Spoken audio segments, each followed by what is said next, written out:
Hi and welcome to massagetime.co.uk with the eccentric healer. Today I want to talk to you about running and stretching. Many people say that they can't run, and that's not true. To measure yourself against somebody who is a seasoned runner and can run for miles and miles and miles is not going to be realistic for you if you're starting out. Couch to 5k has been a very good thing for people who've never run before in their life, followed the system and started running up to 5 kilometers and so pleased with their progress. And some people go even further. So how should you feel when you're working out, when you're running? So here are two examples. The top one was on a Wednesday and the bottom one was on a Friday. As you can see, the Wednesday run was quicker. I felt better compared to the Wednesday run, which I was slower, I felt more sluggish, but at the end of it, I felt great. And what was the biggest difference? Well, the biggest difference was on the Wednesday, I'd just gone out for a run, no preparation, I felt fine. On the Friday, however, I went and put myself through a stretching routine before my run. Why does that affect you, you might ask? When you stretch, you're taking your muscles into a range where they're at their weakest. So when you exercise after stretching, you actually feel more drained and more tired because you're increasing your muscle strength by making it work into a range that it's not used to. So the draw in your heart and lungs is higher, so your cardiovascular system is being pushed to its limits. Your lungs are having to supply more oxygen because the weak parts of the muscles are now starting to work and they're not as efficient as the strong and physically fitter parts. It's always good to stretch though before you go out for a run. Here is a stretch routine that I tend to do. It's quite a simple one, and I like to do a nice, easy stretch routine where I'll stretch each muscle group for anything between 10 and 20 seconds, nice and calmly, no real pushing, just to loosen off the muscle, get it to work into its range where it's uncomfortable, and then I continue with my run. If I don't feel weaker or more tired after a stretch, then to me, it hasn't really done anything. You know, you've got to feel that weakness after a stretch. That's important, that's how you progress. Now, during your running journey, you will find that some days are very good and some days are very bad or tough, or there's days that you just don't want to go out and run. And that's okay, but it's the days that you don't want to go for a run that are the best. I always advise to get some regularity in your exercise program. Make sure you go out every 2 to 4 days, but don't leave it too much longer than that, because what happens is you bounce your fitness levels up and down. You stiffen up, you don't feel so good, and then you struggle each time you go for a run.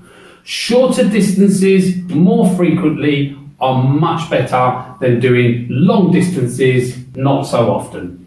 The same I would say is true with exercising. Press-ups, sit-ups, squats, leg raises.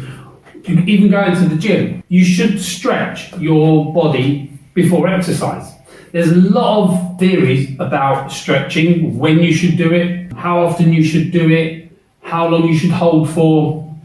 I personally like to advise people to go with a stretch routine that you are comfortable with.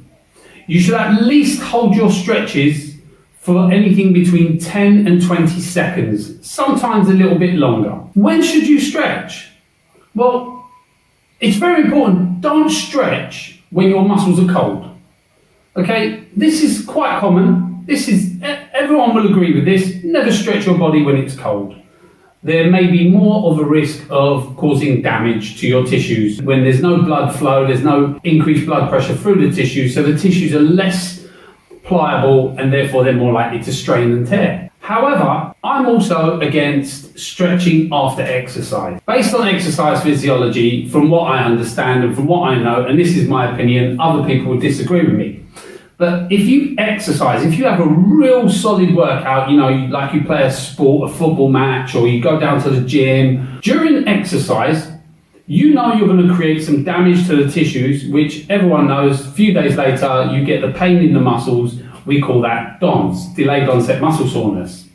Now, delayed onset muscle soreness is caused by damage to the tissues during exercise. And when you damage the tissues, you create little blood clots within the tissues to prevent bleeding out into the muscles and limit the inflammation. Once you've had your workout, your body just wants to relax and recover. So when you stretch after exercise, I believe that you are actually reopening these clots that have developed during the workouts, and therefore you prolong the bleeding within the tissue, and who knows, maybe you're even weakening a little area of damage where the pain sense hasn't quite gone to the brain yet because there isn't any area of inflammation. I never stretch after exercise, never stretch after a football match, never stretch after a run. I tend to do my exercise and I rest and allow my body to recover. Just remember, when you finish exercising, very important, just rehydrate your body, take on fluids,